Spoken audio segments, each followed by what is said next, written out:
మిత్రులారా, ఒక మంచి ఎకో టూరిజం పార్క్ను ప్రారంభించడానికి, ఎకో టూరిజంను ఒక మంచి పర్యాటక కేంద్రంగా, వ్యాపార దృక్పథం కాకుండా ఒక పర్యాటక క్షేత్రంగా తయారు చేసి రామ్దేవ్ గారు దాదాపుగా 25 సంవత్సరాల తన అనుభవాన్ని, ఆదాయాన్ని ఈ 150 ఎకరాలలో ఒక మంచి పార్కును ఏర్పాటు చేసి ఈ కార్యక్రమం ప్రారంభోత్సవానికి నాతో పాటు మెగాస్టార్, కేంద్ర మాజీ మంత్రివర్యులు, మనందరి అభిమాన నాయకుడు చిరంజీవి గారిని ప్రత్యేకంగా ఆహ్వానించి, అదేవిధంగా తెలంగాణ మంత్రివర్యులు జూపల్లి కృష్ణారావు గారిని, అదేవిధంగా చీఫ్ విప్ శాసనమండలి పట్నం మహేందర్ రెడ్డి గారిని, లోక్సభ సభ్యులు మిత్రుడు సీఎం రమేష్ గారిని, రాజ్యసభ సభ్యులు అనిల్ కుమార్ యాదవ్ గారిని, శాసనసభ్యులు మల్రెడ్డి రంగారెడ్డి గారిని, స్థానిక శాసనసభ్యులు కాళే యాదయ్య గారిని, ఇతర రంగారెడ్డి జిల్లా నాయకులందరినీ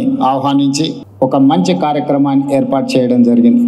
వాస్తవంగా మా ప్రభుత్వం ఏర్పడ్డ తర్వాత అధికారులతో, మంత్రులతో చర్చించి తెలంగాణ రాష్ట్రం ఐటీ, ఫార్మా రంగాలలో రాణించడం, ఇన్ఫ్రాస్ట్రక్చర్ రంగాలలో దేశంలోనే ప్రముఖ సంస్థలు తెలంగాణ రాష్ట్రం నుంచి ఈరోజు నిర్మాణ రంగంలో రాణించినాయి. ఇక తెలంగాణ రాష్ట్రానికి కావాల్సింది temple tourism, health tourism, eco tourism. ఒక రాష్ట్రం యొక్క ఆదాయం పెరగాలి, ఒక రాష్ట్రానికి గుర్తింపు రావాలి అని అంటే పరిశ్రమలు, పెట్టుబడులే కాదు, ఆ రాష్ట్రంలో ఉన్న టెంపుల్ టూరిజం, ఎకో టూరిజమే ఆ రాష్ట్రం యొక్క ఆదాయాన్ని పెంచడమే కాకుండా రాష్ట్రం యొక్క గుర్తింపు, గౌరవాన్ని కూడా పెంచుతుంది. ఈరోజు మనకు సంబంధించిన మిత్రులు కావచ్చు, బంధువులు కావచ్చు, చాలా మంది వాళ్ళ పిల్లల పెళ్లిళ్ళు చేయాలన్నా, శుభ కార్యక్రమాలు ఏమైనా చేయాలి అని అంటే మన ప్రాంతం కాకుండా రాజస్థాన్కో లేకపోతే ఇతర దేశాల్లోకి వెళ్ళి అక్కడ కార్యక్రమాలు చేసుకుంటున్నారు. దానికి ప్రధానమైన కారణం ఆ ప్రాంతంలో ఉండే టెంపుల్ టూరిజం, అదేవిధంగా ఎకో టూరిజం. వీటితో పాటు ఎవరిని కదిలిచ్చినా మన వాళ్ళని బెంగళూరు జిందాల్లో జాయిన్ అయినని కొంతకాలం అని చెప్పి చెప్తా ఉంటారు. మనం ఈరోజు మందిరాలను దర్శించుకోవాలంటే తమిళనాడుకో ఇతర రాష్ట్రాలకో వెళ్తున్నాం.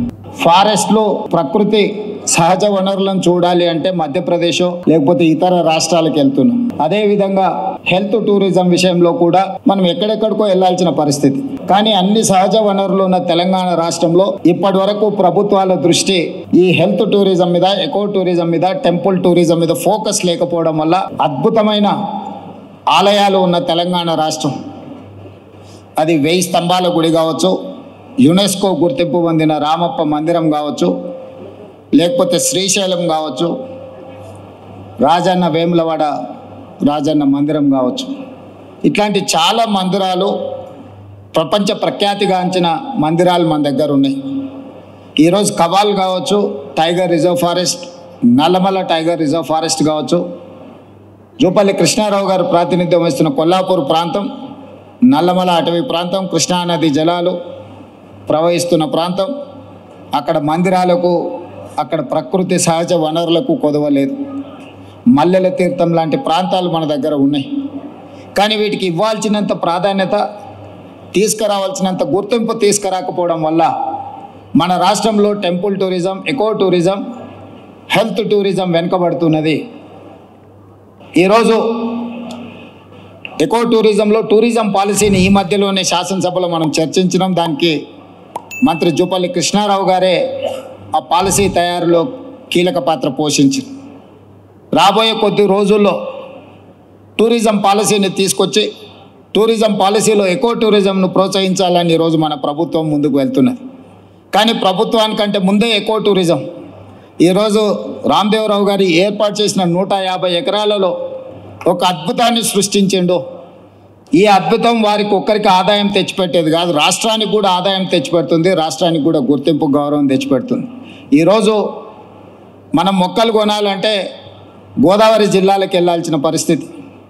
ఎవరైనా జూబ్లీ హిల్స్, బంజారా హిల్స్ లేదా ప్రముఖులు ఎవరైనా ఇల్లు కట్టుకుంటున్నారు అని అంటే గోదావరి జిల్లాల నుంచి మొక్కలు తెప్పించుకునే పరిస్థితి నుంచి ఈరోజు వికారాబాద్, చెవెళ్ళ ప్రాంతం నుంచే ఎవరు ఇల్లు కట్టుకోవాలన్నా ఇంతకుముందు పెద్దలు చిరంజీవి గారు చెప్పారు, 20 సంవత్సరాల క్రితమే వాళ్ళు ఇల్లు కట్టుకున్నప్పుడు జూబ్లీ హిల్స్లో ఒక ప్రత్యేకమైన మొక్కల్ని పెట్టాలి అంటే రామ్దేవ్ గారి దగ్గర నేను తీసుకున్నాను.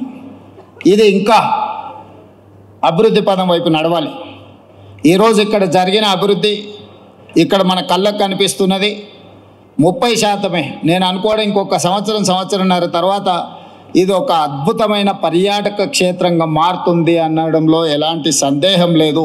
ఖచ్చితంగా ఇది ఆ దిశగా రాణిస్తుంది. ఇక్కడ మేము కొంతనే చూసినాం, మిగతా ఏర్పాట్లు కూడా అద్భుతంగా చేస్తున్నారు.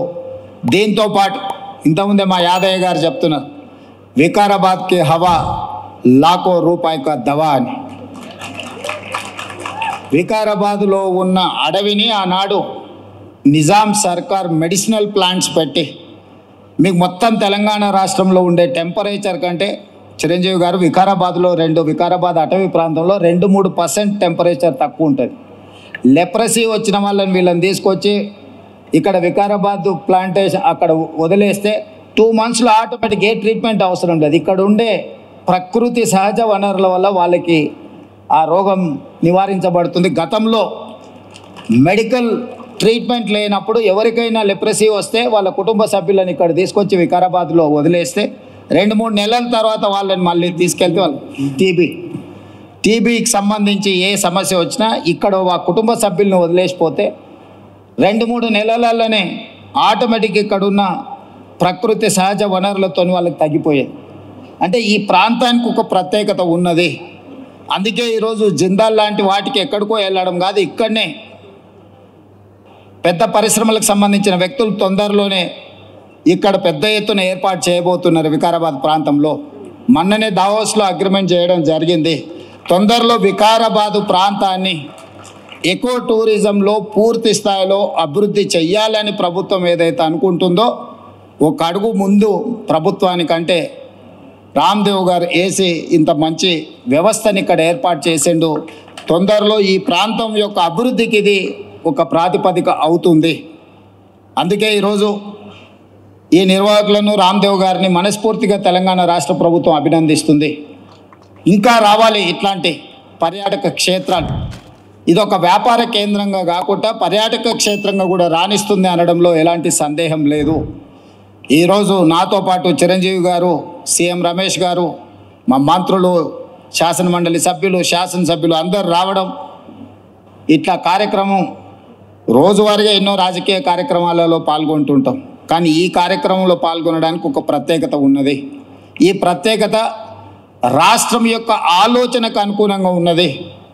ఈరోజు రాష్ట్ర ప్రభుత్వం ఏదైతే ఎకో టూరిజం పాలసీలో ఇలాంటి పార్కులు మేము డెవలప్ చేయాలనుకుంటున్నామో రాబోయే రోజుల్లో ఖాళీ వరి పండించడమే కాదు, ఇతర కమర్షియల్ క్రాప్స్ వైపు ఈరోజు ప్రకృతి వనాలను పెంచడానికి కూడా రైతులను ప్రోత్సహించడానికి ప్రభుత్వం వైపు నుంచి ప్రణాళికలు ఉన్నాయి. వాళ్ళందరికీ కూడా ఇలాంటి వ్యాపార కేంద్రాలు ఉంటే రైతులు పెంచే మొక్కల్ని కొనుగోలు చేయడానికి అవకాశం ఉంటుంది. 1 కోటి మొక్కల్ని తెలంగాణ రాష్ట్ర ప్రభుత్వం పెట్టాలంటే ఎక్కడో ఒకడ గ్రామాల దగ్గర ఆ మొక్కలను పెంపడానికి క్షేత్రాలు ఇస్తున్నాం. కానీ 6 నెలలు సంవత్సరం పెంచితే అవి మేము నాటినప్పుడు 20-30% కంటే ఎక్కువ బ్రతకడం లేదు. అందుకే రాబోయే రోజుల్లో మా మంత్రి గారికి సూచన చేస్తున్నా, అదేవిధంగా ఫారెస్ట్ మినిస్టర్ గారికి కూడా నేను ఆదేశాలు ఇస్తా. 2-3 సంవత్సరాలు పెంచిన మొక్కల్ని తీసుకెళ్ళి నాటితే మొక్కలు బతకడానికి ఎక్కువ అవకాశం ఉంటుంది. కానీ మరి రైతు 2-3 సంవత్సరాల ఆదాయం లేకుండా ఉండాలి అని అంటే రైతు బ్రతకం కూడా కష్టం అవుతుంది. అందుకే దానికి తగ్గట్టుగా ధర చెల్లించి రాష్ట్ర ప్రభుత్వమే కొనుగోలు చేసి రాష్ట్ర ప్రభుత్వం నాటే హరితహారం మొక్కల్ని 3 సంవత్సరాలు 4 సంవత్సరాలు పెంచిన పెద్ద మొక్కల్ని నాటితే అది ఒక్క సీజన్లో మనం కాపాడుకోగలిగితే చాలు, అది తప్పకుండా చెట్టుగా వృక్షంగా మారే అవకాశం ఉంటుంది. అందుకే రాబోయే రోజుల్లో ప్రభుత్వం యొక్క విధి విధానాలను చర్చించుకొని వాటిని సవరించుకొని తెలంగాణ రాష్ట్రాన్ని ఒక ప్రకృతి వనంగా మార్చాలని. అక్కడ రామయ్య గారు ఉన్నారు, ఒక సామాన్యమైన రైతు. మీరందరూ వారెవరో అనుకోవచ్చు. రామయ్య గారు ఆయన ఒక వ్యవసాయ కుటుంబం నుంచి వచ్చి మొక్కలు నాటే కార్యక్రమంలో భారత ప్రభుత్వం వారికి పద్మశ్రీ అవార్డు ఇచ్చింది. చిరంజీవి గారు రాణిస్తే చిరంజీవి గారికి పద్మభూషణ్ ఏ విధంగా ఒక రంగంలో రాణిస్తే ఇచ్చిండ్రో ఒక రైతుకు కూడా మొక్కలు నాటడంలో రాణించినందుకు రామయ్య గారికి ఆ గుర్తింపు వచ్చింది. ఖమ్మం జిల్లాలో ఒక మారుమూల ప్రాంతంలో ఉండే ఒక వ్యవసాయ రైతు మొక్కలు నాటడం వల్ల పద్మశ్రీని సాధించిండు అంటే ఒక కమిట్మెంట్, డెడికేషన్ ఉంటే ఈ ప్రభుత్వాలు గుర్తిస్తాయి, ప్రోత్సహిస్తాయి. రామయ్య గారు లాంటి వాళ్ళని మనం ఆదర్శంగా తీసుకోవాలి. అందుకే ఈ మధ్యకాలంలో కేంద్ర ప్రభుత్వాన్ని కలిసినప్పుడు మాకే నాంపే ఎక్ పేట్ అంటే తల్లి పేరు మీద విద్యార్థులందరూ ఒక మొక్కను నాటి దాన్ని సంరక్షించాలనే ఒక విధానాన్ని ముందుకు తీసుకొస్తున్నాము. ప్రతి విద్యార్థి తమ కన్న తల్లి పేరు మీద ఒక మొక్క నాటి ఆ స్కూల్లో ఆ మొక్కను కాపాడితే కొన్ని లక్షలాది కోట్లాది మొక్కల్ని ప్రతి సంవత్సరం మనం పెంచుకుంటూ పోవచ్చు. ఇట్లాంటి వినూత్నమైన కార్యక్రమాలను ప్రభుత్వం తీసుకురావాలనుకుంటుంది. తొందరలోనే ఈ విధి విధానాలతో ముందుకు వస్తాం. ఏది ఏమైనా రామ్దేవ్ గారిని మనస్ఫూర్తిగా అభినందిస్తున్నా. ఒక మంచి పర్యాటక క్షేత్రంగా దీన్ని తీర్చిదిద్దండి. ప్రభుత్వం వైపు నుంచి అవసరమైన సహకారం తప్పకుండా ప్రభుత్వం అందిస్తుంది. మంత్రి జూపల్లి కృష్ణారావు గారు, స్థానిక శాసనసభ్యులు యాదయ్య గారు, మహేందర్ రెడ్డి గారు ఉన్నారు. ఏదైనా స్థానికంగా అంశాలు ఉన్నా కూడా వారు మీకు సంపూర్ణమైన సహకారాన్ని అందిస్తారని తెలియజేస్తూ మీ అందరి దగ్గర సెలవు తీసుకుంటున్నారు. ధన్యవాదాలు మిత్రులారా.